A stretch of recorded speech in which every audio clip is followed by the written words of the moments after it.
بسم الله الرحمن الرحيم.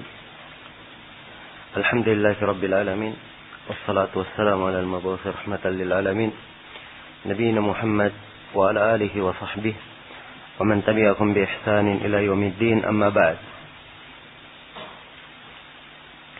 Ini majelis yang ke-14 dari syarah kitab Ad-Durar al-Bahiyah fil Masail Fiqhiyah. Dan pada hari ini kita telah memasuki hari yang keempat.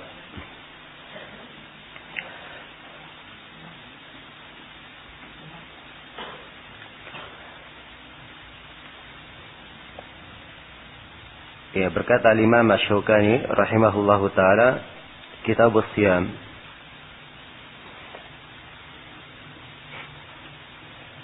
Nah, Kitab As-Siyam tentang puasa. As-Siyam secara bahasa adalah al-imsak, adalah menahan atau penahanan. Apabila seorang menahan dirinya dari sesuatu, komitmen untuk tidak melakukan sesuatu, itu disebut siyam di dalam bahasa Arab.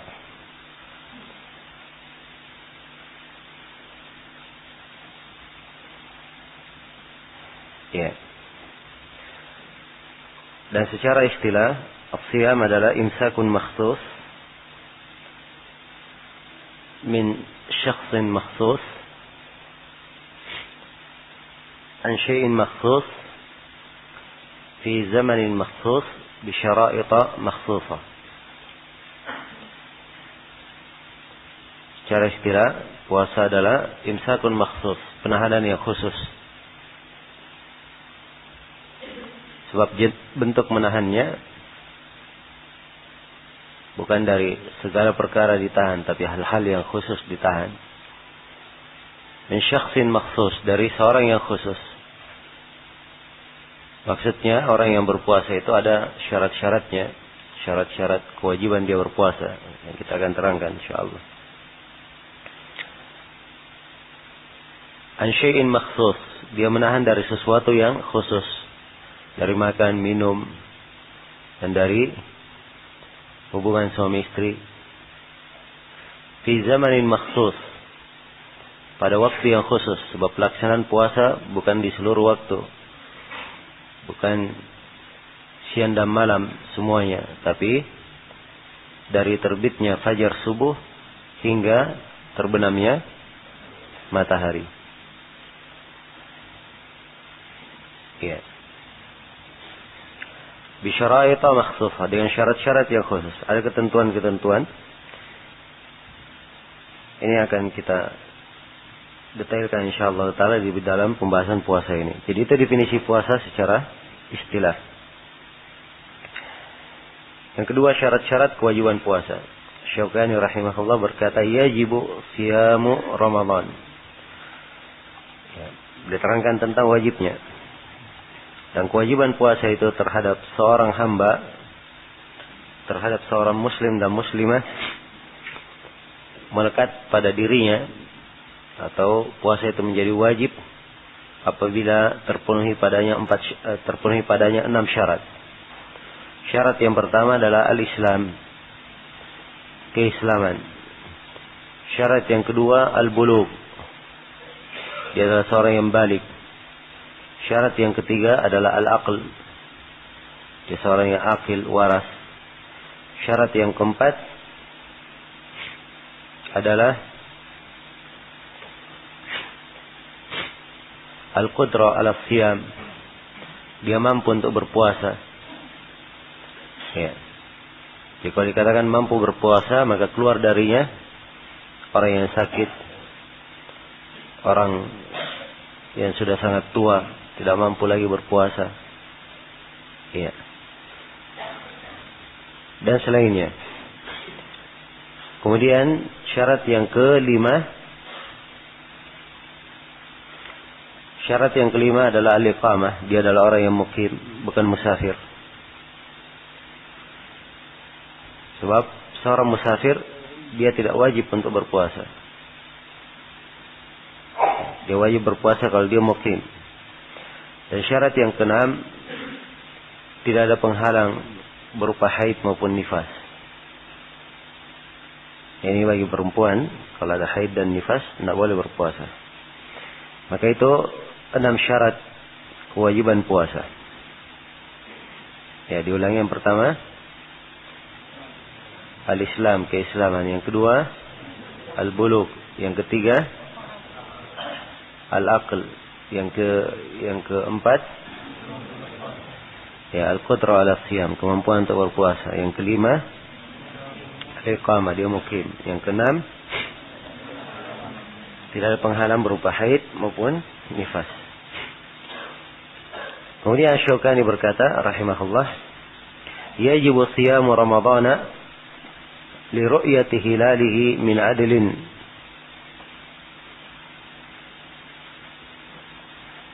atau ikmali iddati Sya'ban.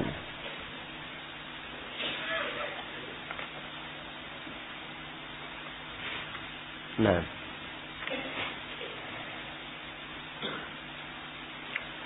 kata beliau, yang wajib puasa, ini kewajiban puasa karena melihat hilal. Wajib puasa Ramadan karena melihat hilalnya, yaitu hilal Ramadan. Kewajibannya karena melihat apa? Melihat hilal. Min adilin. Hilal ini dilihat oleh seorang yang adil. Jadi ini yang pertama, dia wajib karena melihat hilal. Atau ikmali iddati Sya'ban. Atau dengan genapnya jumlah bulan Sya'ban, yaitu genap 30 hari. Genap 30 hari. Nah,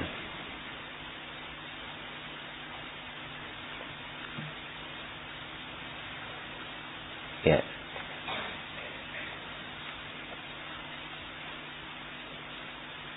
Di dalam uraian beliau ini terdapat penjelasan tentang kewajiban puasa Ramadan itu apabila telah dilihat hilal Ramadan. Yang disebut hilal dalam bahasa Arab itu adalah bulan yang nampak di hari pertama, kedua, dan ketiga. Itu disebut dengan nama apa? Hilal. Kalau dia di hari yang keempat dan seterusnya, itu disebut qamar sudah, disebut bulan. Dan tentunya yang dimaksudkan dengan hilal adalah bulan yang pertama kali dilihat di awal bulan. Itulah hilal. Dan menentukan atau kewajiban puasa ini karena melihat hilal, ini adalah hal yang ditekankan oleh Rasulullah SAW dalam sejumlah hadis. Di antaranya hadis Ibnu Umar, Rasulullah SAW bersabda, "Idza ra'aitumuhu fasumu wa idza ra'aitumuhu fa'aftiru fa in gumma 'alaikum faqduru lah." Apabila kalian melihatnya, yaitu melihat hilal itu, fasumu, maka puasalah kalian. Wa idza ra'aitumuhu fa'aftiru, dan apabila kalian melihatnya, yaitu melihat hilal Syawal, fa'aftiru, maka berbukalah kalian. Fa in gumma 'alaikum faqduru lah. Kalau ternyata gumma atas kalian, tertutupi awan, tidak bisa melihat hilal, maka faqdurulah, perkirakan, maksudnya perkirakan, genapkan menjadi 30 hari sebagaimana datang di riwayat yang lainnya disebutkan bahwa bulan itu 29 hari. Jangan kalian berpuasa sampai kalian melihatnya. Kalau gumma alaikum fa'akmilu al-iddata 30, itu makna faqdurulah. Jadi faqdurulah artinya apa? Genapkanlah jumlah bulan menjadi 30. Dan kata faqdurulah ini tidak ada pendalilan bagi orang-orang yang memakai hisab. Ya, kata kira-kira dihitung. Ini salah menafsirkan. Faqdurulah artinya dikadarkan bulan itu menjadi apa? 30 hari. Sebagaimana diterangkan di riwayat yang lain. Iya. Dan hadis-hadis tentang melihat hilal ini, wajibnya seorang puasa karena melihat hilal, ini sangatlah banyak. Ya, apalagi kalau kita mengingat firman Allah Subhanahu wa taala, "Wa man syahida minkum asy-syahra falyasum." Siapa di antara kalian yang menyaksikan bulan, hendaknya dia berpuasa. Ya. Jadi demikian penentuan masuknya bulan Ramadan dengan melihat hilal atau dengan menggenapkan bulan itu. Ya, hilal itu kapan dilihat? Hilal dilihat setelah terbenamnya matahari. Di hari yang ke-29 dari setiap bulannya. Ya, jadi pada tanggal 29 sore harinya, maka ditunggu matahari terbenam. Selama beberapa saat kalau hilal nampak, maka dia akan terlihat di situ. Ya. Ini yang menjadi ukuran dalam melihat hilal di dalam kebiasaan orang-orang Arab dan juga di dalam kebiasaan para sahabat. Dalam kebiasaan para sahabat. Maka siapa yang melihat hilal keluar dari ketentuan ini, itu artinya bukan hilal yang dia lihat atau tidak dihitung melihat hilal bulan setelahnya. Ya, kalau misalnya dia melihat hilal di malam hari nampak, nah, maka ini bukan hilal untuk awal bulan, tapi hilal yang masih bulan sebelumnya. Jelasnya? Demikian pula kalau dilihat bulan hilal besok harinya, di pagi hari misalnya dilihat, maka ini bukan hilal untuk tanggal 1 bulan, tapi tanggal 30. Ya, hilal yang dihitung tanggal 1, itu kalau apa? Dilihat setelah matahari terbenam. Iya. Jelas ya? Dan di dalam Islam, bulan itu hanya dikenal berapa tanggal? Akhirnya, tanggal 29 dan tanggal 30. Ya, jadi tidak ada melihat hilal tanggal 28. Ya, jelas ya? Kalau bulan sudah 30 hari, maka besoknya pasti tanggal 1, tidak tanggal 31. Jelas ya? Kemudian yang keempat, beberapa ketentuan seputar melihat hilal. Nah, ketentuan yang pertama di sini dengan cara dilihat. Melihat hilal itu langsung. Ya. Maka kata melihat ini mencakup melihat dengan mata kepala ataupun melihat dengan menggunakan alat seperti teropong dan selainnya. Ya, siapa yang melihatnya, maka insyaallah taala itu telah dihitung melihat hilal, Kemudian Asy-Syaukani di sini berkata min adlin, dari seorang yang adil. Ya, ini menunjukkan bahwa beliau berpendapat, ya, ru'yat hilal yang dilihat oleh satu orang itu cukup untuk menentukan masuknya bulan Ramadan. Cukup untuk menentukan masuknya bulan Ramadan. Nah, dan ini berdasarkan hadits Ibnu Umar di mana beliau berkata, "Tara'an nasul hilal fa ra'aituhu fa akhbartu Rasulullah sallallahu alaihi wasallam fa shamahu wa amara an-nasa bi siyamih." Kata beliau, manusia berusaha melihat hilal. Maka kata Ibnu Umar, saya pun melihatnya. Saya kabarkan itu kepada Nabi, maka beliau berpuasa dan beliau memerintah manusia untuk berpuasa. Maka ini dalil menunjukkan bahwa ruqyat dari satu orang itu cukup. Ya. Ini pembahasan dari sisi fikih. Jelas ya? Dari sisi apa? Dari sisi fikih. Ya. Adapun dari sisi praktek, ini pembahasan tidak hanya dilihat dari sudut fikihnya saja, tapi dilihat juga ke sudut peradilan. Sebab ini memang pembahasannya menetapkan masuknya bulan, siapa yang mengumumkan? Ya, adalah pemerintah yang mengumumkannya. Bukan setiap orang saya lihat hilal dia pergi umumkan di tengah manusia saya lihat hilal. Ya. Tapi ini melalui apa? Melalui peradilan. Di peradilan itu di mahkamah ditentukan, datang orang memberikan persaksian, saya melihatnya. Maka orang yang memberikan persaksian ini dilihat. Ya, ada syarat-syarat orang yang memberikan persaksian. Diperiksa, apakah memang orang yang layak diterima persaksiannya, apakah dia memang punya pengetahuan tentang melihat hilal atau tidak. Di situ didetailkan. Jelas ya? Kalau pemerintah menganggap cukup dengan 1 orang, maka sudah selesai. Kalau mereka menganggap harus 2 orang, dan ini yang dilakukan di pengadilan Saudi Arabia, ya harus 2 orang, maka tidak diterima dengan 1 orang. Jelas ya? Baik. Jadi demikian cara penentuan masuknya bulan Ramadan. Ya, menggunakan ilmu hisab itu adalah hal yang tidak ada syariatnya di dalam penentuan masuknya atau keluarnya bulan. Iya. Jelas? Kalaupun digunakan, itu digunakan untuk mendekatkan, bukan untuk pemastian. Sebab pemastiannya yang ada di dalam sunnah Nabi hanyalah apa? Hanya dengan ruqyat hilal. Karena itu orang yang menggunakan ilmu hisab dalam menentukan masuknya bulan, dia telah melakukan 2 pelanggaran besar. Pelanggaran yang pertama, dia telah menyelisihi hadits-hadits Rasulullah SAW dan ketentuan Rasulullah di dalam menentukan masuknya bulan, yaitu dengan cara ruqyat hilal. Pelanggaran yang kedua, dia telah mengganti syariat yang ditetapkan oleh Rasulullah SAW. Iya. Dan tidak dikenal di kalangan as-salaf terdahulu. Ada yang menentukan masuknya bulan secara mutlak dengan cara menghisab. Tidak ada dalam sejarah fikih. Awal kali ada yang berpendapat menggunakan hisab itu di keadaan tertentu. Di keadaan ketiga bulan itu mendung, barulah mereka gunakan apa? Ada yang memfatwakan boleh menggunakan hisab. Itu pun di abad ke-7 ke atas. Ada yang berfatwa seperti itu. Sebelumnya tidak ada yang memberikan fatwa kecuali apa? Dengan cara ruqyat hilal. Nah, baru di masa terakhir ini belakangan, ya, mulai muncul fatwa bahwa hisab itu boleh dijadikan sebagai ukuran mutlak di dalam menentukan masuknya bulan. Mendung maupun tidak mendung, maka bisa dengan apa? Dihisab.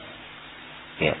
Dan ini yang pertama kali di masa ini yang memfatwakannya dan mulai tersebar adalah Syekh Ahmad Syakir rahimahullahu taala. Dan ini dari kekeliruan beliau rahimahullah, dari ijtihad beliau yang keliru, tidak diikuti harusnya dalam hal tersebut. Iya. Jelas ya? Maka ini sekilas yang berkaitan dengan masalah ruqyat hilal. Dan orang-orang yang tentang masalah hisab. Dan orang-orang yang menghisab itu sangat tahu dan sangat paham, ya, bahwa hisab itu bukan angka pasti. Ya, sebab dalam menghisab mereka menggunakan koma-koma. Ya, jelas ya. Karena itulah ahli hisab jual kalau berkumpul ada beberapa. Ya, kadang mereka ada berbeda di dalam akhirnya. Jelas ya. Di dalam akhirnya. Ini dalam penentuan bulannya. Walaupun misalnya dalam setahunnya akan ketemu di satu titik, tapi dalam penentuan bulan kadang ada perbedaan. Ya. Jadi kalau dari sisi pembahasannya seperti ini saja, ini sangat jauh dari sisi akal bisa dikatakan hal yang pasti dalam menentukan apa? Masuknya bulan. Baik. Kemudian kata Syaukani rahimahullah, wa yasumu 30 yawman ma lam yadhhar hilal Syawal qabla ikmaliha. Ini pembahasan yang ke-5. Ya, penggenapan Ramadan sebanyak 30 hari. Hilal Syawal belum tampak. Jadi kalau hilal belum kelihatan, hilal Syawal belum kelihatan, tanggal 29 Ramadan, ya manusia pergi melihat matahari, setelah matahari terbenam, ditunggu hilalnya tidak nampak, tidak kelihatan. Ya. Hilal tidak kelihatan, maka berarti diikmal. Bulan di apa? Digenapkan 30 hari. Digenapkan 30 hari. Nah, ini yang ditunjukkan oleh hadits-hadits yang telah kita sebutkan. Ya, kemudian Asy-Syaukani berkata, wa idza ra'ahu ahlu baladin lazima 'ala sa'iril biladil muwafiqah. Nah, ini pembahasan yang ke-6. Bila sebuah negeri melihat hilal, apakah harus diikuti oleh seluruh negeri yang lain? Ya, Syaukani berkata kalau penduduk sebuah negara melihat hilal itu, maka lazim harus juga, itu mesti juga diikuti oleh seluruh negeri-negeri yang semisal dengannya atau bersepakat dengannya. Ya, jelas ya. Dan ini pendapat atau dalam masalah ini ada beberapa pendapat di kalangan as-salaf, dan apa yang disebut oleh Syaukani di sini ini adalah pendapat yang paling kuat, pendapat jumhurul ulama. Ya, sebab hadits Rasulullah sallallahu alaihi wasallam, bahkan ayat Al-Qur'an, "Faman syahida minkum asy-syahra", siapa di antara kalian yang menyaksikan bulan. Dan ini kalian khitabnya kepada seluruh kaum muslimin, bukan kepada penduduk Madinah saja. Dan sabda Nabi, "Idza ra'aitumuhu fasumu wa idza ra'aitumuhu fa'aftiru." Kalau kalian melihatnya maka puasalah, dan kalau kalian melihatnya maka berbukalah. Ini sabda Rasulullah ini bukan ditujukan kepada sebagian umat Islam saja, tapi ditujukan kepada seluruh umat Islam. Ya, seluruh umat Islam.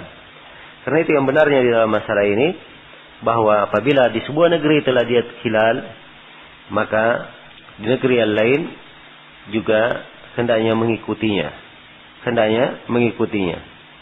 Nah, adapun hadits Quraib, ya, tentang kisah, ya, beliau mengabarkan kepada Ibnu Abbas bahwa Quraib di Syam melihat Ramadan berbeda dengan apa yang dilihat oleh Ibnu Abbas. Kemudian Ibnu Abbas radhiyallahu taala anhu, ya, tidak mengikuti apa yang dilihat oleh Quraib, bahkan beliau hanya mengikuti apa yang mereka lihat di Madinah.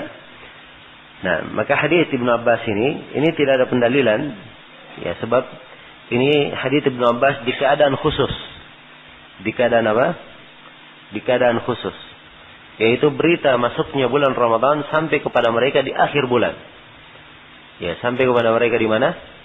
Di akhir bulan. Karena sampai di akhir bulan, maka mereka beramal dengan apa yang telah ada. Beramal dengan apa yang telah ada. Jelas ya? Maka tidak ada pendalilan di sini yang menunjukkan bahwa setiap negeri ada hilalnya masing-masing. Walaupun kalau misalnya di setiap negeri atau pemerintahannya komitmen dengan melihat hilal, yang dia pakai hanya melihat hilal saja, maka harusnya orang yang berada di dalam negeri itu, penduduk negeri itu, dia tidak keluar dari ketentuan puasa kecuali apa yang datang dari apa? Ketetapan di pemerintahnya. Jelas ya? Sebab ini lebih menjaga persatuan dan lebih menjaga kesatuan kaum muslimin. Nah,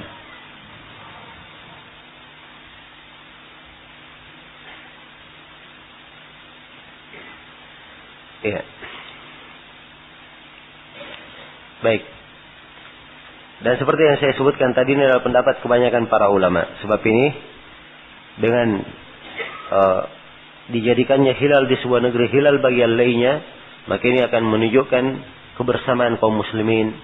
Mereka melakukan hari Id di hari yang sama, yang melakukan hari Id di hari yang sama. Kemudian berikutnya di pembahasan yang ketujuh,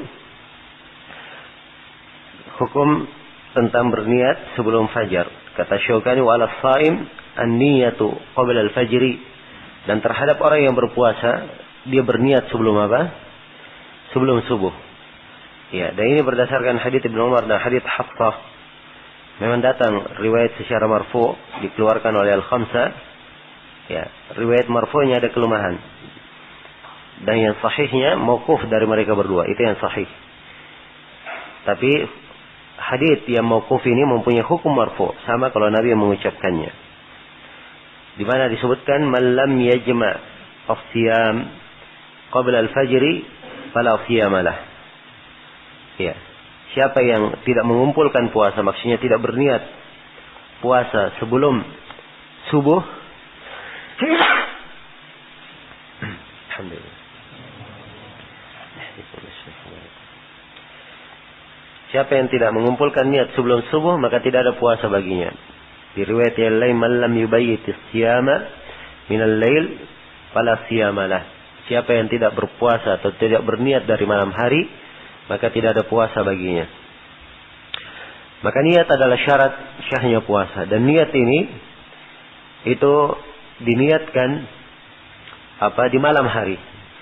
Ya, waktunya setelah matahari terbenam sampai terbitnya fajar subuh. Harus ada niat seorang untuk berpuasa. Nah, Dan niat ini apakah dilakukan setiap hari atau boleh diniatkan sekaligus untuk 1 bulan? Nah, yang benarnya bahwa niat ini setiap hari, sebab dia terkait dengan puasa. Dan puasa itu ibadah yang berdiri sendiri setiap harinya. Berbeda dengan haji, 1 kali pelaksanaan haji untuk setiap rangkaian ibadah. Tapi kalau puasa, cukup 1 hari dia puasa, maka itu dihitung puasa. Karena itu, pada setiap harinya harus disyaratkan berniat. Disyaratkan untuk berniat. Nah, dan niat ini berlaku untuk seluruh puasa. Puasa wajib ataupun puasa sunnah. Puasa wajib maupun apa? Puasa sunnah. Adapun apa yang disebut oleh sebagian ahli fikih, kalau puasa sunnah, ya tidak disyaratkan niat dari malam hari, boleh niat dari siang hari, maka ini pendapat yang tidak kuat. Pendapat yang tidak kuat. Yang benarnya bahwa niat ini adalah hal yang disyaratkan dari malam hari bagi puasa wajib maupun puasa apa? Puasa sunnah. Karena ketentuan yang disebut, ya, siapa yang tidak mengumpul niat dari malam hari, tidak puasa baginya, ini ketentuan umum, berlaku secara umum. Ya, dalil yang dipakai oleh orang mengatakan kalau puasa sunnah tidak apa-apa. Pernah suatu hari Nabi sallallahu alaihi wasallam datang ya kepada Aisyah bertanya apakah ada makanan. Aisyah berkata tidak ada. Maka Rasulullah berkata, "Fa inni idan shaim." Kalau begitu saya puasa. Ya. Katanya, ini menunjukkan Nabi baru puasa. Ya, dan ini keliru. Ya, sebab Rasulullah sallallahu alaihi wasallam di sini tidak disebutkan bahwa beliau sebelumnya tidak puasa. Ya, mungkin beliau datang ya bertanya kepada Aisyah, kalau memang ada makanan beliau batalkan puasanya dan makan. Kalau tidak ada maka beliau lanjutkan apa? Puasanya. Maka ini tidak ada pendalilan, tidak bisa mengurangi ketegasan nas yang menunjukkan wajibnya berniat dari malam hari. Berikutnya kata Imam Syaukani rahimahullahu taala, fasl. Ini fasal tentang mubtilat as-siyam, pembatal-pembatal puasa. Kata beliau, wa yabtulu bil akli wasyurbi wal jima'i wal qai'i amdan. Dan puasa itu batal, ya. Puasa itu batal dengan makan, minum dan jima. Ya, makan, minum dan jima ini 3 pembatal puasa yang disepakati. Sepakat para ulama tentang hal itu. Adapun makan dan minum, ya. Firman Allah Subhanahu wa taala, "Fakulu washrabu" wakulu washrabu hatta yatabayyana lakumul khaytul abyad minal khaytil aswadi minal fajr. Nah. Dan tentang jima, ya, telah diriwayatkan dari Abu Hurairah radhiyallahu taala anhu, atau telah diriwayatkan oleh Imam Al-Bukhari dan Imam Muslim dari hadits Abu Hurairah tentang kisah orang yang datang kepada Nabi sallallahu alaihi wasallam tentang kafarah. Ya, dia berkata, "Ya Rasulullah, halaktu." Ya Rasulullah, saya telah binasa. Maka Nabi bertanya, "Wa ma ahlakaka?" Apa yang membuat kamu binasa? Qala waqa'tu ala imra'ati fi Ramadan. Dia berkata, saya melakukan hubungan dengan istriku di bulan Ramadan. Iya, jelas ya. Dalam sebuah riwayat, wa ana sha'im, dan saya sedang berpuasa. Ya, dan seterusnya dari hadits ini. Maka ini 3 pembatal yang disepakati. Makan, minum, dan apa? Melakukan hubungan suami istri. Ya, makan dan minum dengan sengaja. Adapun kalau dia lupa, maka itu tidak membatalkan puasanya. Berdasarkan hadits Abu Hurairah, riwayat Bukhari dan Muslim dan selainnya, "Man nasiya wa huwa sha'im fa akala aw shariba falyutimma shaumahu fa innama at'amahu Allah wa saqah." Siapa yang lupa sedang dia puasa, kemudian dia makan dan minum, makan atau minum, maka hendaknya dia sempurnakan puasanya. Ya, ini kalau dia lupa ya, sebab yang memberi makan, ya, sebab Allah lah yang memberikan makan kepadanya dan memberi apa? Memberi minum. Ya, jadi kalau lupa tidak ada masalah, insyaallah taala tidak membatalkan puasa. Terus dia lanjutkan. Demikian pula orang yang terlambat sampai kepadanya berita masuknya Ramadan. Orang yang terlambat sampai kepadanya berita masuknya apa? Ramadan. Ya. Dia misalnya sudah makan di pagi hari. Ya, di waktu duha datang orang mengabarkan bahwa ya, semalam sudah dilihat atau kemarin sudah dilihat hilal. Maka di sini dia langsung menahan, kemudian apa? Kemudian puasa, walaupun sebelumnya dia telah makan. Ya, berdasarkan hadits yang diriwayatkan oleh Imam Muslim rahimahullahu taala di dalam hal ini. Kemudian tentang masalah melakukan hubungan suami istri, ini adalah larangan yang terbesar di dalam pembatal puasa, yang terbesar di dalam puasa. Ya, karena itulah siapa yang melanggar hal ini dijatuhkan padanya kafarah. Dijatuhkan padanya apa? Padanya kafarah. Menurut pendapat yang terkuat, ini hanya pada jima saja. Walaupun sebagian ahlul ilm, sebagian ulama ada yang berpendapat bahwa kafarah ini dijatuhkan juga bagi siapa yang berbuka dengan sengaja, ya, dengan makan dan minum. Tapi yang benarnya bahwa ini khusus untuk apa? Orang yang melakukan hubungan suami istri. Berdasarkan hadits Abu Hurairah yang dalam kisah yang sangat panjang, dalam kisah panjang tentang kafarah, ya, riwayat 367. Seorang lelaki datang kepada Nabi berkata, "Ya Rasulullah, halaktu, saya telah binasa." Maka Nabi berkata, "Wa ma ahlakaka?" Apa yang membuat kamu binasa? Qala waqa'tu ala imra'ati fi Ramadan wa ana sha'im. Saya terjatuh pada istriku di bulan Ramadan dan saya sedang puasa. Ini kira ya, maksudnya dia melakukan hubungan ya dengan istrinya di bulan Ramadan dan dia sedang apa?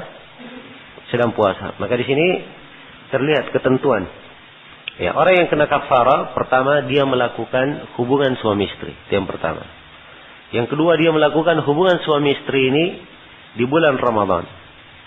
Ya, yang ketiga, dia melakukan hubungan suami istri ini di siang hari di bulan Ramadan. Yang keempat, dia melakukan hubungan suami istri ini dalam keadaan dia apa? Dia berpuasa. Ini 4 ketentuan orang yang kena kafarah. Jelas ya? Ketentuan pertama, berhubungan. Kalau dia makan dan minum sengaja, itu tidak ada kafarah. Ya. Kalau dia berhubungan bukan di bulan Ramadan, puasa tapi bukan di bulan Ramadan, tidak ada kafarah. Kalau dia berhubungan di bulan Ramadan tapi di malam hari, itu tidak ada masalah. Kalau dia berhubungan di siang hari bulan Ramadan tapi tidak dalam keadaan berpuasa, maka ini apa? Ini tidak ada kafarah. Ya, misalnya ada seorang yang pulang dari perjalanan. Dia di perjalanan tidak berpuasa. Ya, jelas ya? Ya, sebab orang yang musafir boleh apa? Tidak berpuasa. Begitu dia pulang, ya, dia dapati istrinya dalam keadaan baru selesai mandi haid. Jelas ya? Jadi dua-duanya apa? Tidak berpuasa. Kalau terjadi hubungan, maka ini tidak ada kafarah walaupun apa? Walaupun di siang hari. Ya. Tapi di sini ada satu masalah. Misalnya ada yang mau melakukan hubungan. Wah, saya kalau langsung hubungan kena kafarah saya. Ya, sudah saya makan dan minum dulu. Ya. Saya makan dan minum dulu. Nah, jadi kalau dia sudah makan dan minum berarti tidak apa? Sudah tidak puasa. Karena dia melakukan apa? Hubungan. Ya. Maka ini jawabannya, orang yang seperti ini, kalau dia melakukan seperti itu tetap wajib membayar kafarah. Ya. Sebab itu hilah yang dia lakukan untuk menghalalkan apa yang diharamkan. Itulah yang disebut oleh para ulama di dalam kaidah, man ta'ajjala syai' qabla awanih uqiba bihirmani. Ya, siapa yang mempersegera sesuatu sebelum waktunya, maka akibatnya dia diharamkan untuk mendapatkan sesuatu itu. Ya, kemudian ketika orang ini sudah menyampaikan kejadiannya bahwa dia melakukan hubungan suami istri, maka Nabi bertanya kepadanya, hal tajidu ma ta'tiqu raqabah? Apakah kamu mampu untuk membebaskan seorang budak? Qala la, dia berkata tidak. Ya, budak di sini, ini yang pertama ya, tentu membayar kafarah, dia membebaskan budak. Dan budak di sini, ya, adalah budak mukmin, orang yang beriman.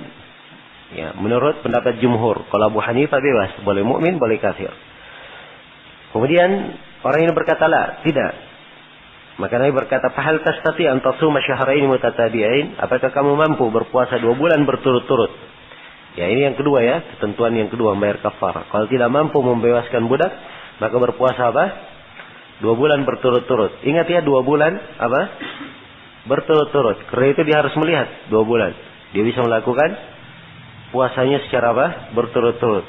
Dan karena itu kata para ulama, hendaknya dia cari 2 bulan yang tidak diselingi oleh hari-hari yang dilarang berpuasa. Ya, akan diterangkan ya, ada berapa hari dilarang berpuasa? Hah? Dalam setahun ada berapa hari dilarang berpuasa? Ada 5 hari. Idul Fitri, Idul Adha, dan 3 Ayyamut Tasyrik. Maka jangan dia berpuasa dari awal Dzul Hijjah atau dari Dzul Qa'dah dia puasa yang nanti ketemu ya di Dzul Hijjah juga. Akan ada hari terlarang di situ. Tapi dia cari 2 bulan tidak ada hari terlarang supaya dia bisa lakukan. Jelas ya? Kapan terputus, maka dia kembali lagi ulang dari awal puasanya. Nah, orang ini berkata saya tidak mampu. Maka Nabi bertanya, "Fahal tut'imu sittina miskinan?" Ya, "Fahal tajidu ma tut'imu sittina miskinan?" Apakah kamu mampu untuk memberi makan 60 orang miskin? Ya, memberi makan 60 orang miskin ini dengan 1 mud. Ya, dengan jumlah 1 mud. Apakah itu korma maupun selainnya. Ya, 60 orang miskin. Ingat ya, 60 orang miskin. Ya, bukan 15 orang miskin diberi makan 4 kali. Ya, atau 30 orang miskin diberi makan 2 kali sehingga menjadi berapa? 60 tidak, tapi 60 orang miskin. Jelas ya? Dan di sini bentuknya diberi makan it'am, menunjukkan makanan yang memang siap untuk dia makan. Ya, maka orang ini berkata tidak, saya tidak mampu. Jadi 3 hal semuanya dia apa? Tidak mampu. Dan ini menunjukkan bahwa 3 kafarah ini diberikan secara berurut. Dia pilih secara apa? Berurut. Pertama dilihat dulu kemampuannya membebaskan budak. Kalau dia tidak mampu, baru pindah kepada yang kedua. Berpuasa 2 bulan berturut-turut. Dia tidak mampu, baru pindah yang ketiga. Apa? Memberi makan orang miskin. Dia punya uang memberi makan orang miskin. Ya. Tapi dia mampu berpuasa. Tidak boleh dia memberi makan. Sedangkan dia mampu apa? Berpuasa. Dia harus berpuasa. Ya, dahulu. Kalau tidak mampu baru dia memberi makan orang miskin. Jelas ya? Baik, ini tentang membayar kafarah bagi orang yang melakukan jima. Punya membatal puasa yang keempat adalah wal qai'u amdan atau bil qai'i amdan. Sini dan muntah dengan sengaja. Ya, muntah dengan sengaja ini adalah hal yang membatalkan puasa. Ya, berdasarkan hadits Abi Hurairah. Ya, Nabi sallallahu alaihi wasallam bersabda, "Man dara'ahu al-qai' falaysa alaihi qada." Ya, wa man istaqa'a amdan falyaqbi. Siapa yang didesak oleh qai', ya, maksudnya dia harus muntah,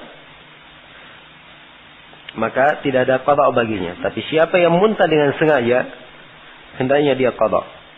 Ya, kalimat hendaknya dia qada menunjukkan puasanya apa? Puasanya batal. Ini hadits ada kelemahan, tapi telah syah dari Ibnu Umar dengan sanad yang sahih ucapan ini. Ya, dan apa yang disebut oleh Ibnu Umar itu mempunyai hukum marfu. Mempunyai hukum apa? Hukum marfu. Maka ini ketentuan pembatal puasa yang ke berapa? Yang keempat. Yaitu muntah dengan sengaja. Dia muntah dengan sengaja. Kemudian kata Syaukani rahimahullah, wa yahrumu al-wisal, dan diharamkan al-wisal. Al-wisal itu adalah menyambung 2 puasa 2 hari berturut-turut. Ya, 2 hari berturut-turut dia sambung tanpa berbuka. Itu wisal. Nah, dan wisal ini adalah hal yang diharamkan, diterangkan dalam sejumlah hadits oleh Rasulullah sallallahu alaihi wasallam. Di antaranya hadits Ibnu Umar, naha Rasulullah sallallahu alaihi wasallam anil wisal. Rasulullah sallallahu alaihi wasallam melarang dari al-wisal. Dan sebagian sahabat ingin meniru Rasulullah, maka Nabi melarang mereka. Beliau berkata, "Inni lastu ka ahadikum, inni adillu yut'imuni rabbi wa yasqini." Sungguhnya saya tidak seperti salah seorang dari kalian. Saya di siang hari dalam keadaan saya diberi makan oleh Rabbku dan diberi apa? Diberi minum. Apa artinya diberi makan dan diberi minum? Ya, ada yang berkata diberikan makanan dari surga. Ya, makanan yang tidak terlihat. Ya, tapi ini pendapat tidak kuat ya. Kalau diberi makan berarti tidak puasa. Ya kan begitu. Nah, tapi maksudnya di sini beliau diberi kekuatan seperti kekuatan orang yang makan dan apa? Dan minum. Jelas ya? Jadi ini dalil-dalil yang menunjukkan tentang al-wisal. Dan di sebagian riwayat sejumlah sahabat ingin tetap melakukan wisal itu, maka Nabi Shallallahu Alaihi Wasallam sangat melarangnya. Nabi Shallallahu Alaihi Wasallam sangat melarangnya. Dan beliau berkata, kalau salah seorang dari kalian ingin melakukan wisal, falyuwasil ila sahar. Kalau memang dia ingin melakukan wisal, maka dia lakukan wisal sampai waktu sahur saja. Sebagaimana dalam hadits Abu Sa'id riwayat Muslim. Jelas ya, maka nampak dari sini bahwa wisal itu ada dua bentuk. Wisal arti asalnya apa? Menyambung puasa. Jadi sekarang Senin, Selasa, ingin disambung 2 hari. Terbitnya fajar subuh di hari Senin, dia sudah mulai puasa. Masuk terbenamnya matahari, sudah terbenam matahari, dia belum berbuka. Terus dia menahan, masuk waktu sahur, dia belum berbuka. Puasa lagi hari berikutnya. Nanti terbenam matahari di hari berikutnya, baru dia berbuka. Ini menyambung puasa 2 hari berturut-turut. Ini yang diharamkan.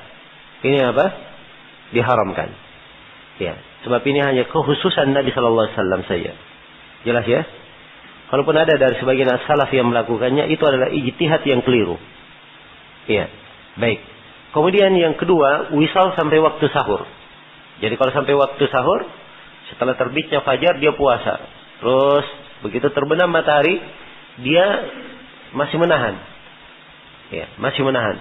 Terus dia berpuasa menahan di malam hari. Begitu masuk waktu sahur, barulah dia berbuka sekaligus makan sahur. Jelas ya? Nah, ini yang seperti ini wisal, yang seperti ini hukumnya makruh. Hukumnya apa? Hukumnya makruh, tidak haram. Sebab Nabi berkata, kalau memang kalian ingin melakukan wisal, maka sambung kemana? Sambung saya ke waktu sahur. Ya, jelas ya? Itu pun diucapkan oleh Nabi, kalau memang kalian tetap ingin wisal. Ya. Ada bahasa bahwa beliau tidak menganjurkan hal itu. Karena itu kita katakan hukumnya apa? Hukumnya makruh.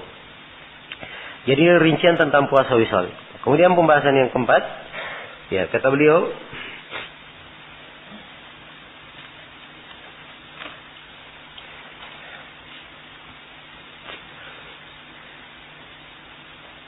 wa 'ala man aftara 'amdan kaffaratun ka kaffaratidh bihar. Dan bagi siapa yang berbuka dengan sengaja, maka dia bayar kafarah seperti kafarah bihar. Ya. Ini tentang kafarah yang berbuka dengan sengaja. Berbuka itu ada dengan 3 macam. Apakah dengan makan, dengan minum, atau dengan melakukan apa? Hubungan suami istri. Dan kita telah terangkan bahwa yang membayar kafarah hanyalah apa? Hubungan suami istri. Adapun berpuasa, atau adapun berbuka karena makan dan minum, sebagian para ulama menganggapnya ya bayar kafarah. Sebab dalam sebagian riwayat di hadis, ya orang yang datang melapor kepada Nabi ini melakukan hubungan, itu datang dengan lafaz inni aftartu, sungguhnya saya berbuka. Ya, tidak disebutkan bagaimana jenis berbukanya. Jelas ya? Ya. Dan ini pendalilan tidak kuat. Ya, kalaupun ada dengan lafaz seperti itu, maka itu adalah konteks yang mujmal, dirinci di dalam riwayat yang lain bahwa yang dimaksudkan adalah apa? Ya, berbuka dengan melakukan hubungan suami istri. Itulah yang kena kafarah. Dan kafarahnya seperti kafarah dihar. Seperti kafarah dihar. Kafarah dihar akan datang penjelasannya insyaallah di bab dihar. Ya, dan yang dimaksud dengan kafarah dihar itu apa yang disebut di surah Al-Mujadilah. Ya, bisa dibaca Al-Mujadilah, bisa dibaca Al-Mujadalah. Ya.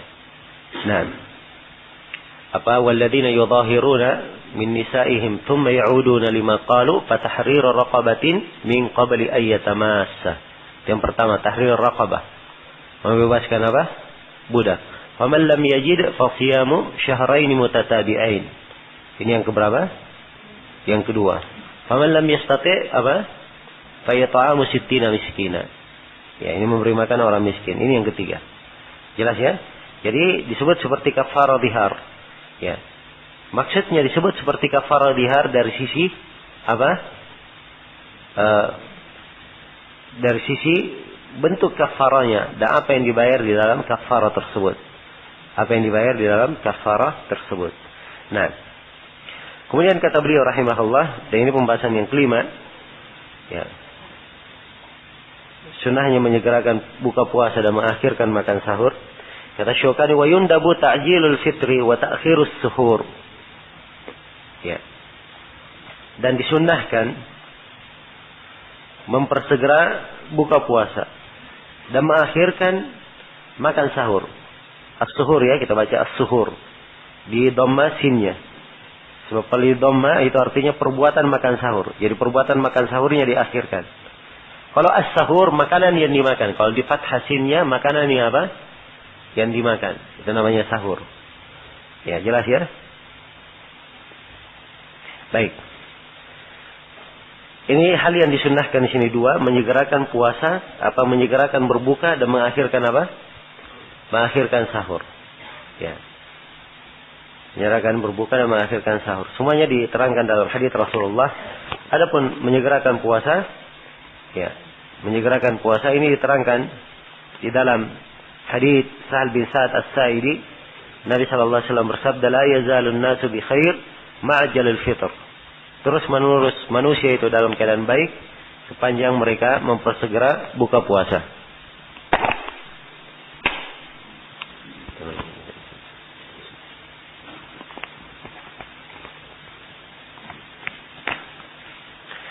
Iya. Terus menerus manusia dalam keadaan kebaikan sepanjang mereka mempersegera buka puasa. Ini hadits riwayat Bukhari dan Muslim. Ya, jadi anggap tetap di atas kebaikan kalau mereka segerakan buka puasa. Adapun mengakhirkan makan sahur, dalilnya adalah hadits Zaid bin Thabit yang diriwayatkan oleh Imam Al-Bukhari dan Imam Muslim. Zaid bin Thabit mengisahkan, "Tasahharna ma Rasulullah sallallahu alaihi wasallam, thumma qumna ila shalah." Kami makan sahur bersama Rasulullah, kemudian kami langsung berdiri untuk salat subuh. Jadi makan sahur, kemudian setelah itu apa? Langsung berdiri salat subuh. Menunjukkan jaraknya apa? Ya, sangat dekat sekali. Ditanya oleh Anas, "Kam miqdar bainahuma?" Berapa jarak antara keduanya? Kata beliau, "Qadra 50 ayat." Al-qadru 50 ayat. Jaraknya sekitar berapa? 50 ayat. Baca 50 ayat tidak panjang, tidak apa? Tidak pendek. Ya, dan ini tidak perlu banyak waktu, sekitar 10 sampai 15 menit. Jelas ya? Maka ini jarak makan sahur Nabi diakhirkan. Ya, andai kata misalnya waktu subuh, ya, waktu subuh jam 5, ya, jam 5 dan dia makan sahur, dia perkirakan dia perlu waktu 20 menit, maka ya jam setengah 5 misalnya dia sudah mulai makan sahur, atau setengah 5 lewat 5. Makin akhir makin apa? Makin bagus, makin baik. Jelas ya? Dan ini terdapat penjelasan akan ya hal yang disayangkan dari banyak kaum mukminin, kaum muslimin, kalau di bulan puasa mereka menyegerakan makan sahurnya. Ada yang makan sahur sebelum tidur. Ya, makan sahurnya sebelum apa? Sebelum tidur. Ada yang makan sahur jam 2. Makan sahurnya jam berapa? Jam 2. Ya, lebihnya ya keluar pergi jalan-jalan. Ya. Lebih dipentingkan pergi jalan-jalannya daripada apa? Makan sahur sesuai dengan sunnah. Baik. Kemudian berikutnya kata penulis faslun. Ini fasal tentang qada as-saum, tentang mengqada puasa. Kata beliau, wa yajibu ala man aftara li udhrin syar'iyyin ay yaqdiya. Dan wajib bagi siapa yang berbuka, ya, siapa yang berbuka dengan udhur yang syar'i, wajib dia mengqada puasanya. Nah, kewajiban mengqada itu diterangkan di dalam Al-Quran. Faman kana minkum maridan aw ala safarin apa? Fa'iddatun min ayyamin ukhar.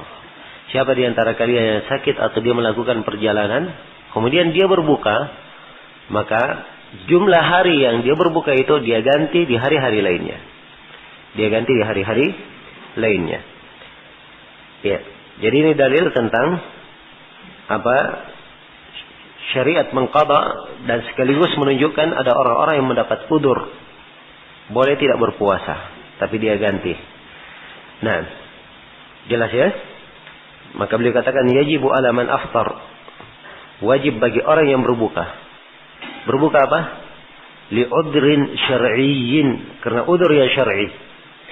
Adapun kalau dia berbuka tanpa udzur, ya, berbuka sengaja, maka ini apa? Apakah dia ganti? Ya, kalau dari keterangan Asy-Syaukani di sini, beliau tidak berpendapat diganti. Jelas ya? Ini sudah kita bahas dalam pembahasan apa kemarin? Sama dengan pembahasan sholat. Orang tinggalkan sholat dengan sengaja, diganti atau tidak? Tidak diganti. Demikian pula puasa di sini, menurut pendapat yang dikuatkan oleh Syekhul Islam Ibnu Taimiyah dan selainnya.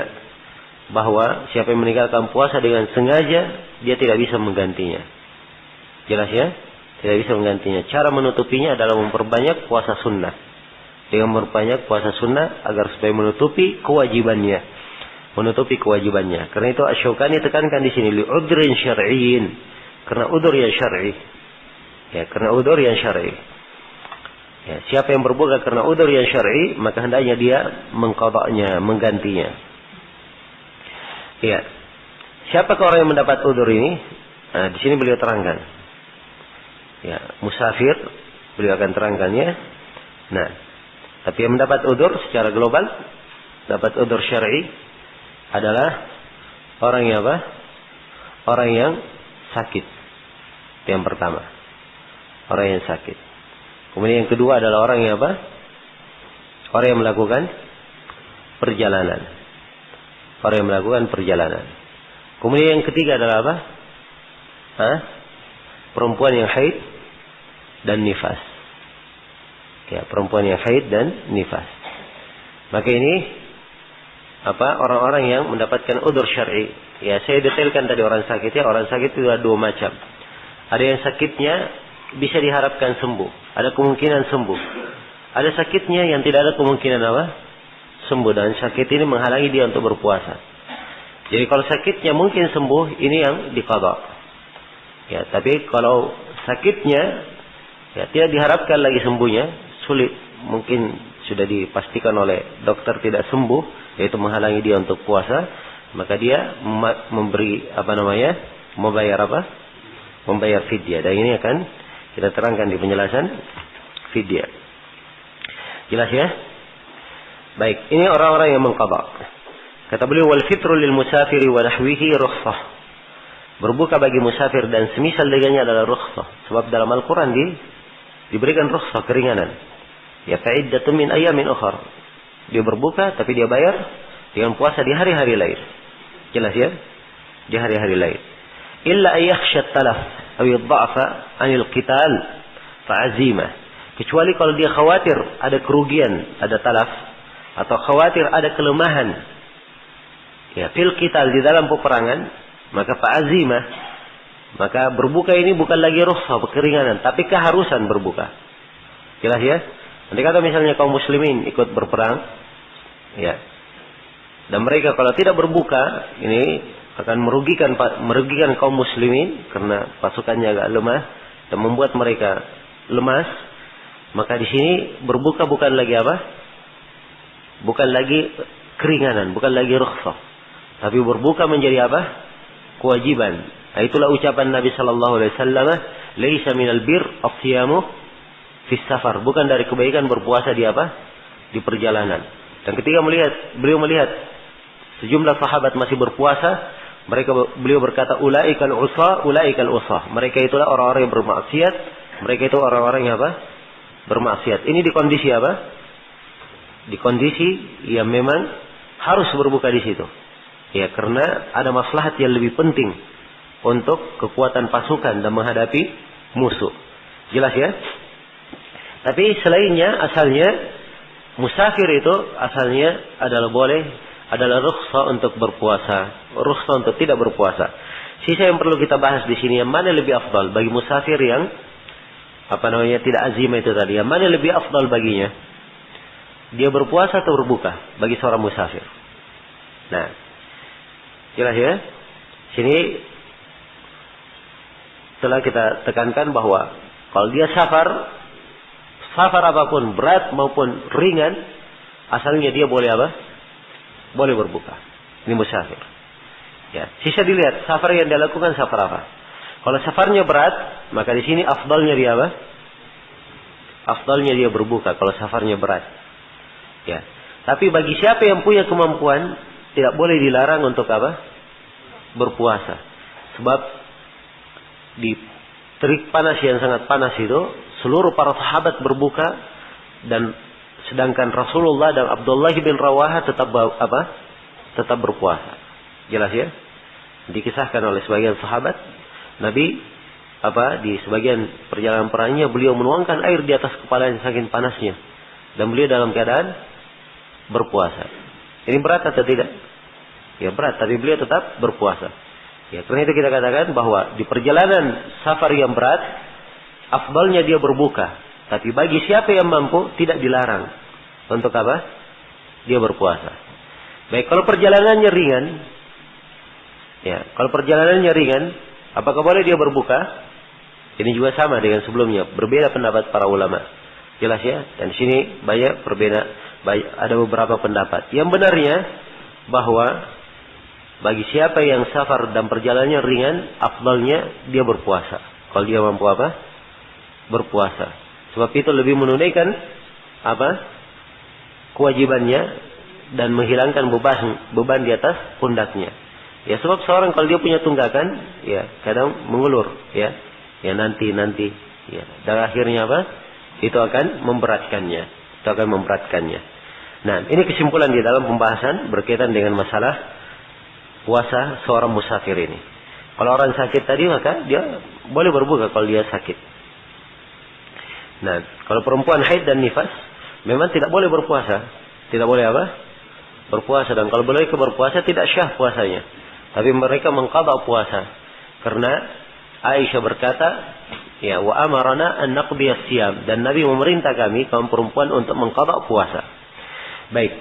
Kemudian berikutnya, kata Syaukani, wa man mata wa alaihi shaum, shama anhu waliyuh. Siapa yang mati dan dia punya tunggakan puasa, maka walinya mempuasakannya. Nah, ini pembahasan yang ketiga tentang wali mayit. Apakah dia wajib mengqadha puasa mayit yang telah meninggal? Ya, jelas ya. Ini ada hadis dari Rasulullah, dari hadis Aisyah riwayat Bukhari dan Muslim. Ya, man mata wa alaihi siyam shama anhu waliyuhu. Siapa yang mati dan dia punya tanggungan puasa, maka dia digantikan oleh siapa? Dipuasakan oleh siapa? Dipuasakan oleh walinya. Ya. Siapa yang dimaksud dengan wali di sini? Walinya adalah ahli warisnya. Itu yang dimaksudkan dengan walinya. Baik. Siapa yang mati wa alaihi siyam, ya, dan dia punya tunggakan puasa. Ya, tunggakan puasa apa yang dimaksud di sini? Ya. Ada yang berpendapat tunggakan puasa wajib, ada yang berpendapat tunggakan puasa nadar. Jelas ya? Jadi karena itulah ada yang berpendapat bahwa nadar saja. Nadar saja yang diganti kalau dia nadar. Ya, tapi yang benarnya bahwa konteks hadis ini konteksnya apa? Umum. Siapa yang punya tunggakan puasa wajib yang dia belum melakukannya, padahal dulu sebelumnya dia punya kemampuan untuk melakukannya, maka ini yang diganti oleh apa? Oleh walinya. Jelas ya? Ya. Kalau ingin saya lebih rinci lagi, begini rinciannya. Sekarang orang yang punya tunggakan puasa tidak lepas dari dua keadaan. Keadaan yang pertama, dia punya tunggakan puasa dan dia belum mampu untuk membayarnya, belum ada kesempatan membayarnya. Contoh misalnya, ada orang yang sakit di bulan Ramadan. Dia sakit 30 hari. Ya. Begitu masuk tanggal 1 Syawal meninggal. Ya, jelas? Ini orang punya kesempatan mengqadha puasanya? Tidak ada kesempatan. Maka yang seperti ini tidak tercakup di dalam apa? Tidak tercakup di dalam hadis. Tidak diqadhakan.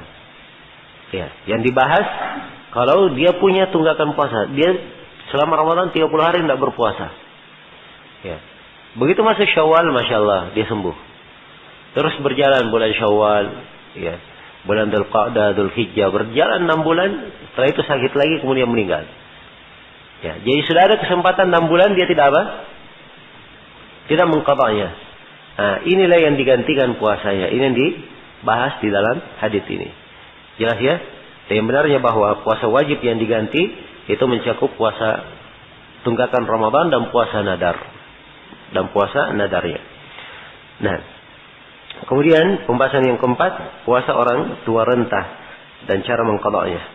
Kata Syaukani, wal kabirul ajiz anil ada'i wal qadha' yukaffiru an kulli yawmin bi it'ami miskin. Ya. Dan orang tua yang sangat lemah, tidak mampu lagi berpuasa, tidak mampu menunaikan puasa dan tidak mampu mengqadha, ya, jadi puasa tidak mampu. Dia tidak berpuasa. Apakah dia mampu menggantinya? Ya, menggantinya juga tidak mampu. Ya, jadi dia tidak mampu puasa, tidak mampu apa? Menggantinya, tidak mampu mengqadanya. Maka orang yang seperti ini dia membayar fidyah. Ya, walaupun Asy-Syaukani di sini bahasakan dengan bahasa apa? Kafarah. Sebab memang ada sebagian ulama yang membahasakan fidyah dengan apa? Kafarah. Dia membayar fidyah. Fidyahnya apa?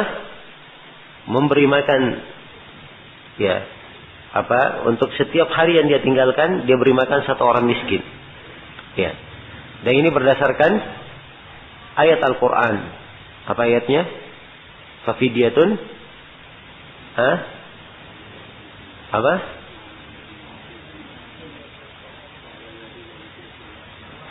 Wa 'alal ladzina yutiqunahu fidyatun ta'amu masakin. Baik.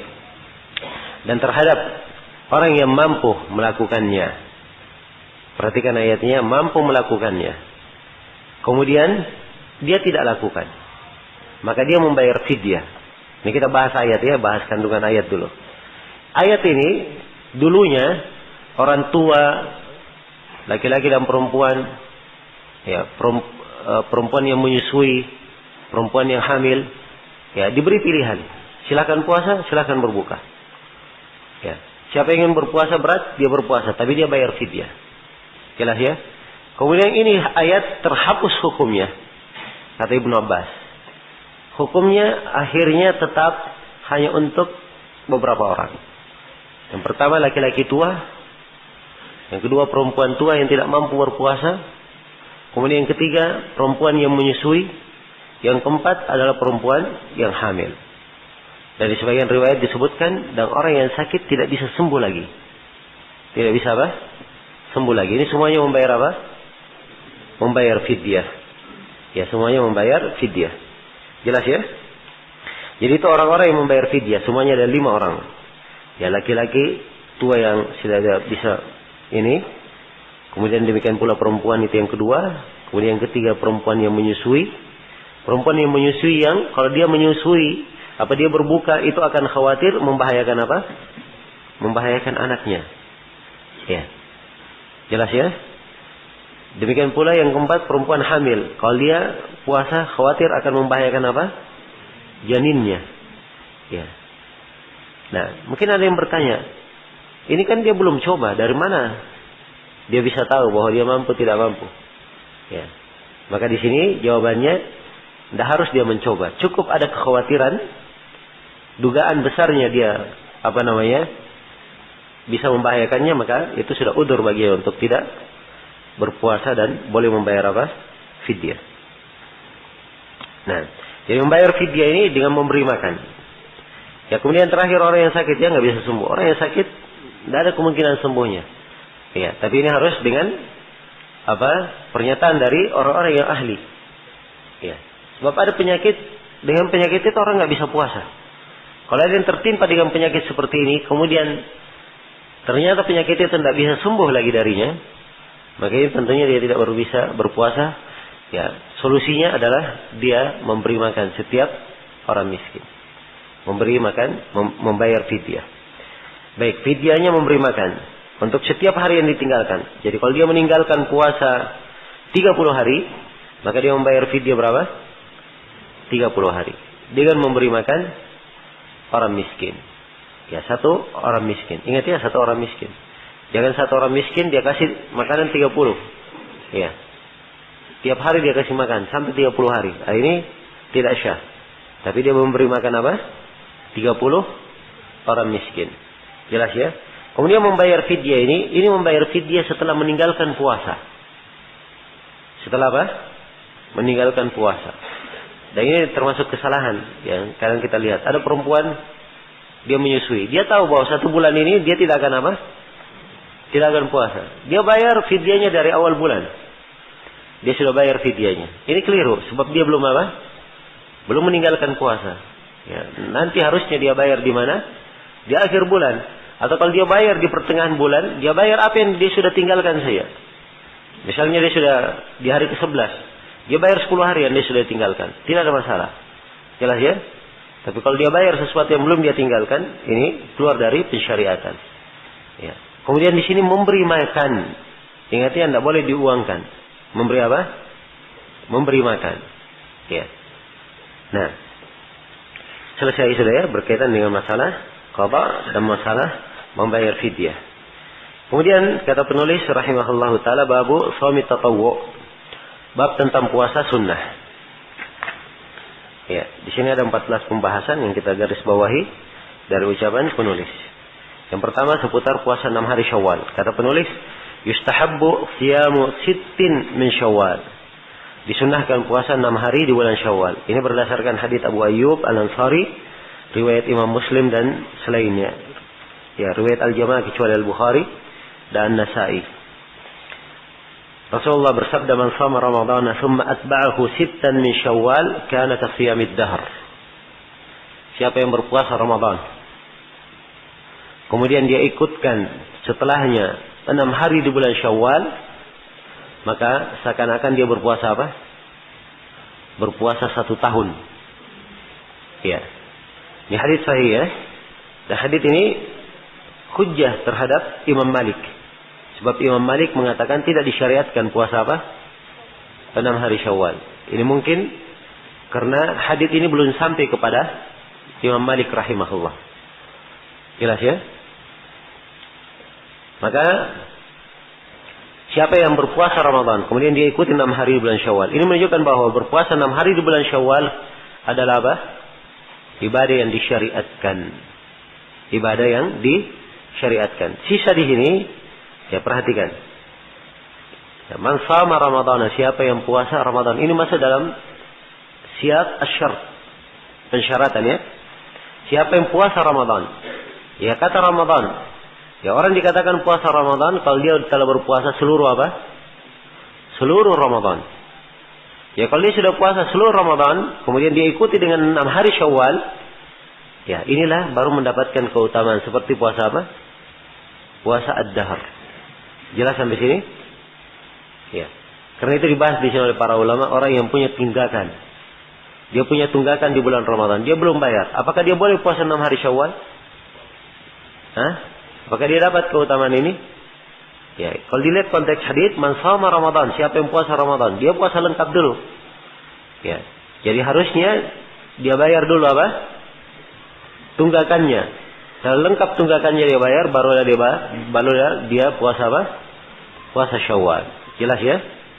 Nah, ini pendapat yang terkuat insyaallah di dalam masalah ini. Tapi siapa yang ingin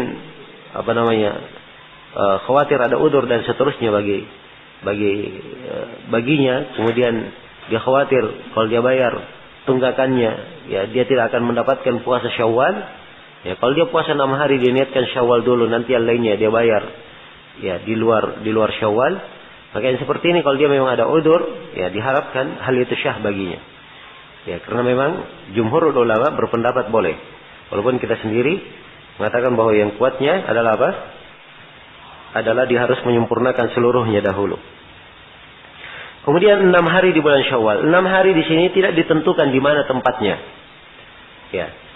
Boleh dilakukan 6 hari sekaligus dan boleh dilakukan apa? Terpisah-pisah. Ya. Boleh dia 6 hari di awal, 2 hari di awal bulan, 2 hari di pertengahan bulan, 2 hari di akhir bulan. Kalau dia punya kebiasaan puasa Senin Kamis, tidak apa-apa. Sekaligus dia Senin Kamis, dia niatkan dengannya apa? Puasa Syawal, tidak ada masalah. Jelas ya? Sebab ini puasa yang diinginkan dia puasa 6 hari. Jadi kalau dia sudah puasa Senin, Kamis, Senin, Kamis 6 kali, sama artinya dia sudah puasa berapa? 6 hari dalam bulan Syawal. Ya, dan setelah kita singgung ya di bab salat, di bab mandi, boleh menggabung antara apa? 2 ibadah. Tapi syaratnya apa? 2 ibadah itu mungkin untuk digabungkan. Dan ini mungkin digabungkan. Dan sejenis ibadahnya. Ya, jelas ya? Baik, ini yang berkaitan dengan puasa Syawal. Ini pembahasan yang pertama. Pembahasan yang kedua, 9 hari pertama di bulan Dzulhijjah. Nah, Asy-Syaukani berkata, wa tis'i ayyamin at-tayyib. Wa tis'u Dzulhijjah. Ya. Bisa dibaca tis'i, ma'tuf terhadap siyam ya. Wa yustahabbu siyamu tis'i Dzulhijjah, begitu. Dan disunnahkan puasa hari di bulan Dzulhijjah. 9 hari ini dari tanggal 1 sampai tanggal berapa? 9 Dzulhijjah. Ini dalilnya adalah hadits Hafsah diriwayatkan oleh Imam Ahmad dan Nasai. Rasulullah Hafsah berkata, "Arba'un lam yakun yad'uhunna Rasulullah sallallahu alaihi wasallam." Iya. Siyamu Ashura wal ashru wa thalathatu ayyam min kulli syahr. Baik. Berarti arba'un. Baik. Siyam Ashura wal ashra wa thalathatu ayyam min kulli syahr wa rak'ataini qabla al-ghada. Ada 4 perkara Rasulullah tidak pernah meninggalkannya. Puasa Ashura itu yang pertama, yang kedua puasa 10 hari di awal Dzulhijjah. Ya, 10 hari ini yang dimaksudkan berapa hari? 9 hari. Tapi orang Arab begitu. Jadi kalau misalnya ya 10, ya 9 dari 10 ini 9 sebenarnya, tapi mereka tetap sebut berapa? 10. Ya. Karena yang mendominasi itu mewakili seluruhnya. Ya, jelas ya? Yang penggunaan bahasa. Ya, sama mungkin nanti akan kita datangkan pembahasan tentang puasa Sya'ban. Sama seperti itu. Apakah Nabi puasa seluruh Sya'ban atau kebanyakan Sya'ban? Ini juga ya sebagian hadis Nabi puasa seluruh Sya'ban. Ya, Aisyah berkata atau di dalam sebagian tidak pernah Nabi puasa seluruhnya dalam 1 bulan pun. Maka bagi siapa yang berkata tidak pernah puasa seluruhnya, maka dia katakan yang konteks yang mengatakan seluruh Sya'ban itu kebanyakan Sya'ban. Sebab orang Arab kalau kebanyakannya dia sudah lakukan, maka dihitung apa? Dihitung seluruhnya. Jelas ya? 9 Dzulhijjah ini disyariatkan berpuasa dari tanggal 1 sampai tanggal berapa? Tanggal 9. Dan tanggal 9-nya ini itu yang paling utamanya, yang paling afdalnya. Sebab itu yang disebut dengan nama puasa apa? Puasa Arafah. Nah, puasa Arafah. Dan puasa Arafah itu punya keutamaan khusus. Ya, punya keutamaan khusus diriwayatkan oleh Imam Muslim dan selainnya dari Abu Qatadah, Rasulullah sallallahu alaihi wasallam bersabda, "Shaumu yaumi Arafah yukaffiru sanataini al-madiyah wa mustaqbalah, wa shaumu yaumi Asyura yukaffiru sanatan madiyah." Ya, puasa pada hari Arafah itu menggugurkan ya dosa 2 tahun yang telah lalu dan yang akan datang. Dan puasa hari Arafah, hari Asyura menggugurkan dosa tahun yang telah lalu. Menggugurkan dosa tahun yang telah lalu. Baik. Kemudian kata beliau Muharramin, dan puasa Muharram. Puasa Muharram ini apa yang diinginkan? Puasa apa? Puasa Asyura. Ya, puasa apa? Asyura. Ya, itulah yang diinginkan dengan puasa Muharram. Ya, puasa Asyura ini adalah hal yang disyariatkan tanggal 10 Muharram. Ya, tapi kalau dia lakukan tanggal 9 juga, maka itu adalah hal yang afdal. Sebab Nabi sallallahu alaihi wasallam ketika beliau melakukan puasa Asyura, ya beliau berkata, "La in ishtu al-qabil la sumtu at-tasi'." Andai kata saya masih hidup tahun depan, saya akan puasa apa? Hari ke-9. Ya, jadi di Muharram yang disyariatkan tanggal 9 dan tanggal berapa? Tanggal 10. Tanggal 11 bagaimana? Ya, karena ada sebagian ulama yang mengatakan tanggal 11 juga disyariatkan. Mereka berdasarkan dengan sebuah hadis bahwa Nabi puasa pada tanggal 10 Muharram, puasa sehari sebelumnya dan sehari setelahnya. Itu ada dalam hadis Ibnu Abbas. Tapi hadisnya adalah hadis yang mungkar dari sisi periwayatan. Ya, karena itu yang benarnya hanya disyariatkan berapa? Tanggal 9 dan tanggal 10 saja. Kemudian Sya'ban, puasa Sya'ban. Ya. Puasa Sya'ban sebelumnya Muharram ada hadis lain tentang keutamaan di bulan Muharram. Ya, yang menjelaskan bahwa di hari-hari lainnya juga afdal berpuasa. Dari hadis Abu Hurairah yang diriwayatkan oleh Imam Muslim dan selainnya, Nabi ditanya, "Fa ayyus siyami afdalu ba'da Ramadan?" Puasa apa yang paling afdal setelah Ramadan? Beliau berkata, "Syahrullahil Muharram." Puasa di bulan apa? Di bulan Muharram.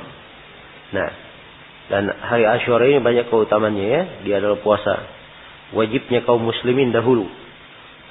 Puasa wajibnya kaum muslimin dahulu sebelum apa? Sebelum Ramadan. Baik. Kemudian setelah itu Sya'ban. Ya, puasa Sya'ban. Puasa Sya'ban, Aisyah berkata, "Lam yakunin Nabi sallallahu alaihi wasallam yasumu aktsara min Sya'ban fa innahu kana yasumuhu kullahu. Ya, Nabi sallallahu alaihi wasallam tidak pernah puasa. Ya, sebulan itu lebih banyak dari puasa beliau di Sya'ban. Ya, beliau melakukan puasa di Sya'ban itu seluruhnya. Ya, maksudnya seluruhnya di sini adalah apa? Ya, seluruhnya, hampir seluruhnya, begitu maksudnya. Nah, karena itu di lafaz yang lain, ya. Nah, maka kana yasumu fi Sya'ban, kana yasumuhu illa qalilan. Beliau puasa di seluruh Sya'ban kecuali sedikit. Ya, ada yang sedikit. Ini hadits Aisyah radhiyallahu taala anha. Dan ada dari sebagian sahabiah lainnya menyebutkan bahwa Nabi puasa 1 bulan penuh. Ya, maka ini pengertiannya diarahkan ke sini atau dibawa kepada pengertian bahwa sepengetahuan Aisyah tidak lengkap 1 bulan, tapi sepengetahuan istrinya yang lain bahwa lengkap apa? 1 bulan. Jelas ya? Dan ini tidak bertentangan insyaallah taala. Ya, berikutnya puasa Senin Kamis. Ya, puasa Senin Kamis. Puasa Senin Kamis ini adalah puasa yang disunnahkan kata Syukani wal Itsnaini wal Khamis. Nah, berdasarkan hadits Aisyah diriwayatkan oleh Imam 5 kecuali Abu Daud, anna Nabi sallallahu alaihi wasallam kana yataharra qiyam al-Itsnain wal Khamis. Adalah Nabi sallallahu alaihi wasallam beliau sangat memilih, ya. Sangat memilih dan memperhatikan puasa Senin dan Kamis. Nah, ini dalil ya menunjukkan keutamaan puasa Senin dan Kamis itu, dan dimaklumi bahwa Senin dan Kamis adalah tempat atau hari diangkatnya amalan. Ya, maka sangatlah bagus kalau seorang berpuasa di hari Senin dan Kamis tersebut saat amalannya diangkat kepada Allah Subhanahu wa taala. Kemudian berikutnya wa ayyamil bid. Ini puasa pada hari apa? Hari-hari putih, ayyamul bid tanggal 13, 14 dan 15 di setiap bulan. Itu ayyamul bid. Dan ini adalah hal yang disunnahkan berdasarkan hadits Abu Dar, riwayat Imam Ahmad An-Nasai dan At-Tirmidzi.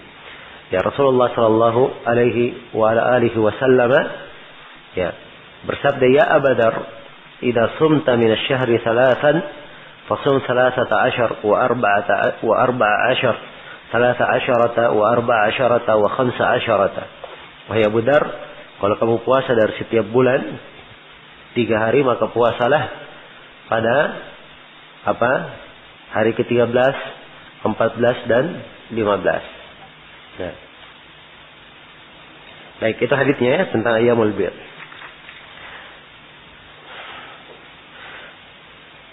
Dan di sini Imam Syukani rahimahullahu taala hanya menyebutkan ayyamul bid. Beliau tidak menyebutkan puasa 3 hari yang lainnya.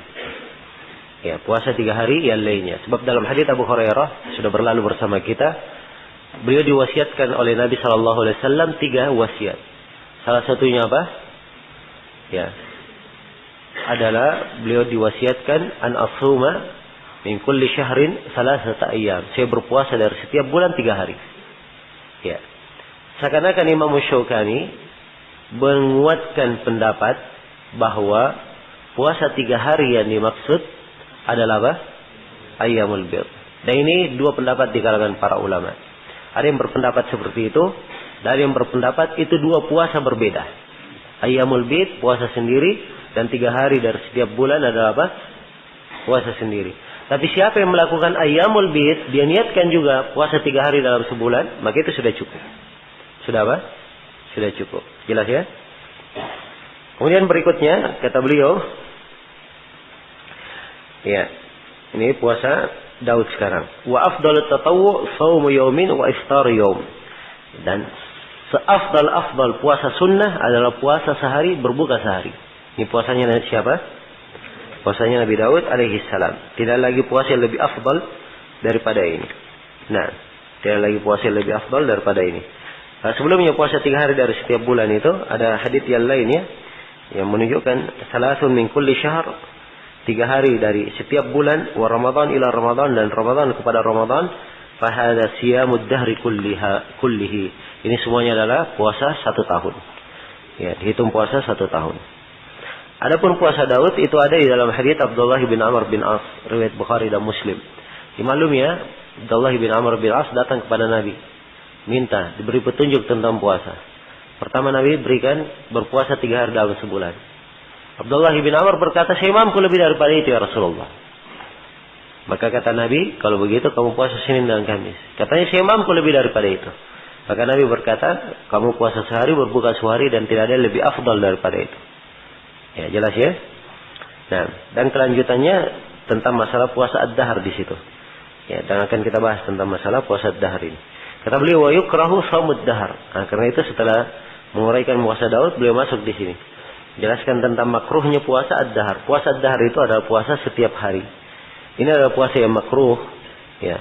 Puasa yang dianggap makruh.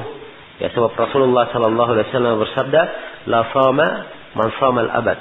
Tidaklah berpuasa orang yang berpuasa terus-menerus. Ya. Tidaklah berpuasa orang yang berpuasa terus-menerus. Jelas ya? Ya. Ada yang mengatakan bahwa dia adalah makruh. Ada yang mengatakan bahwa dia adalah haram.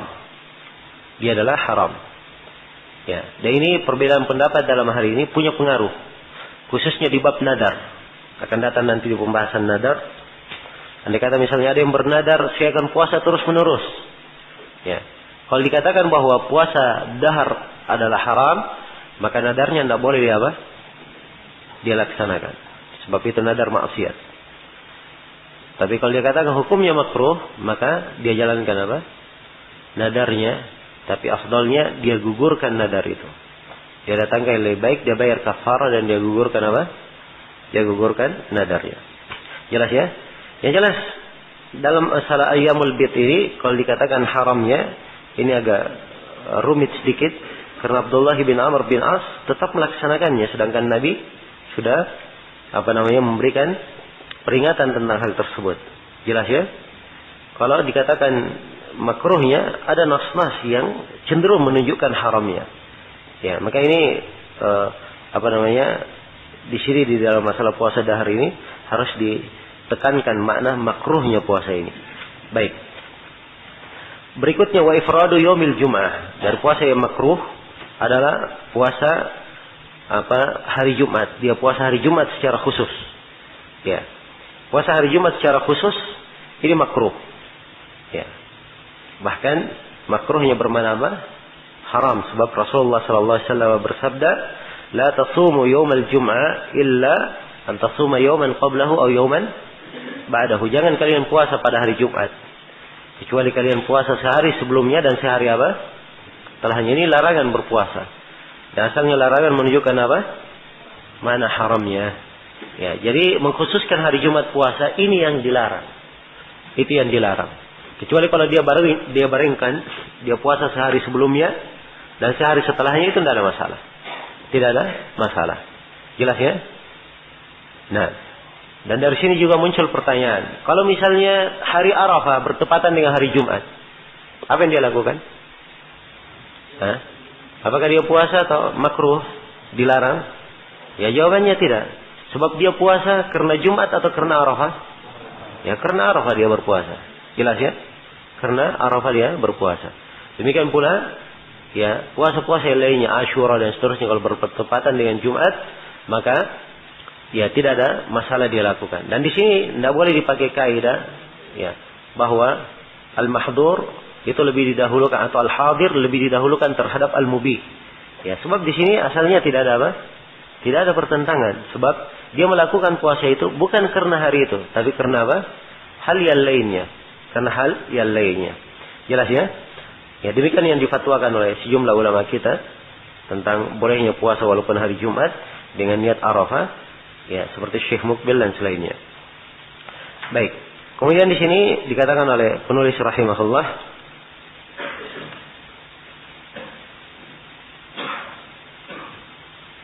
ini berulang ya 2 kali di matanya ini. Di atas diberikan catatan itu di matan. Ya, berulang. Bisa dicabut.